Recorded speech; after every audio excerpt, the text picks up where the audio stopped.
Welcome to NS TV. నేను రాజీవ్. ముందుగా headlines చూద్దాం. రాష్ట్రంలో ఆర్టీసీ కార్మికులు తమ న్యాయమైన డిమాండ్లు సాధన కోసం చేస్తున్న సమ్మెకు భారతీయ జనతా పార్టీ సంపూర్ణ మద్దతు ప్రకటిస్తుందని బీజేపీ నాయకులు ఎంపీ కొండా విశ్వేశ్వరరెడ్డి స్పష్టం చేశారు. శుక్రవారం బీజేపీ జిల్లా అధ్యక్షులు నెల్లూరి కోటేశ్వరరావుతో కలిసి ఖమ్మం ఆర్టీసీ డిపో వద్ద సమ్మె చేస్తున్న కార్మికులకు ఆయన స్వయంగా వెళ్లి సంఘీభావం తెలిపారు. ఈ సందర్భంగా గత బీఆర్ఎస్, ప్రస్తుత కాంగ్రెస్ ప్రభుత్వాల తీరుపై ఆయన తీవ్ర స్థాయిలో విరుచుకుపడ్డారు. ప్రభుత్వాలు మారినా ఆర్టీసీ కార్మికుల తలరాతలు మారలేదని, సంస్థను ప్రైవేటీకరించే కుట్రలు ముమ్మరంగా సాగుతున్నాయని ఆయన ఆందోళన వ్యక్తం చేశారు.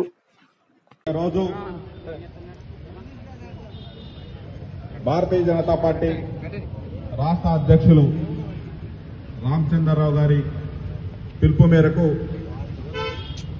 ఆర్టీసీ కార్మికుల జేఏసీ ఆధ్వర్యంలో తెలంగాణ రాష్ట్ర వ్యాప్తంగా వారి యొక్క డిమాండ్ల కోసం, వారి యొక్క జీవన భృతి మెరుగుపరచుకోవడం కోసం, న్యాయపరమైన కోరికలను తీర్చుకోవడం కోసం వారు సమ్మె చేస్తున్నటువంటి దానికి అన్ని జిల్లాల నుంచి, పార్టీ నుంచి కూడా పూర్తి మద్దతు తెలపమని వారు కోరడమైంది.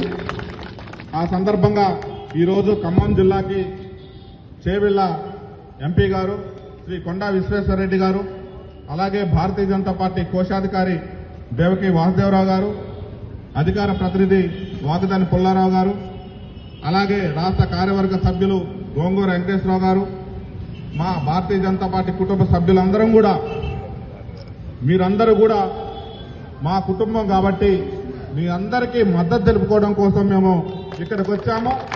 మన యొక్క కోరికలు నెరవేర్చే వరకు కూడా ఈ రాష్ట్ర ప్రభుత్వం మొండి వైఖరి అణచి మన కోరికలన్నీ నెరవేర్చే వరకు కూడా మీతో పాటు మేము కూడా పోరాడతామని ఈ సందర్భంగా మీ అందరికీ తెలియజేస్తున్నాము.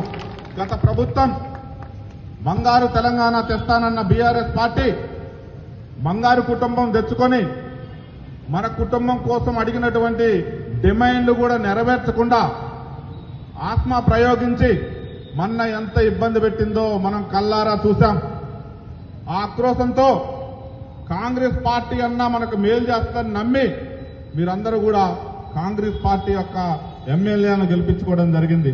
కాంగ్రెస్ పార్టీ ప్రభుత్వం ఏర్పడిన తర్వాత వాళ్ళ యొక్క మేనిఫెస్టోలో కూడా ఆర్టీసీ కార్మికుల డిమాండ్లన్నీ కూడా నెరవేర్తానని చెప్పి, దీంతో పాటు కూడా రేవంత్ రెడ్డి గారు 6 గ్యారంటీలని 420 హామీలని చెప్పి ఏ ఒక్క హామీ కూడా నెరవేర్చకుండా, ముఖ్యంగా ప్రభుత్వం అధికారంలోకి రావడానికి క్రియాశీలక పాత్ర పోషించినటువంటి నా ఆర్టీసీ కార్మిక సోదరులకు కూడా అన్యాయం చేశాడు. దీన్ని క్షమించరాని నేరం. బిడ్డ, నీ ప్రభుత్వం కూడా గద్దె దిగే రోజులు దగ్గరలోనే ఉన్నాయి. నిన్న మా శంకరగౌడ్ ఆత్మ బలిదాన సాక్షిగా నీ ప్రభుత్వాన్ని గద్దె దించే వరకు, ఆర్టీసీ కార్మికుల యొక్క న్యాయమైన డిమాండ్లు సాధించే వరకు కూడా భారతీయ జనతా పార్టీ వాళ్ళ పక్షాన పోరాడతాని సందర్భంగా నేను తెలియజేసుకుంటున్నాను.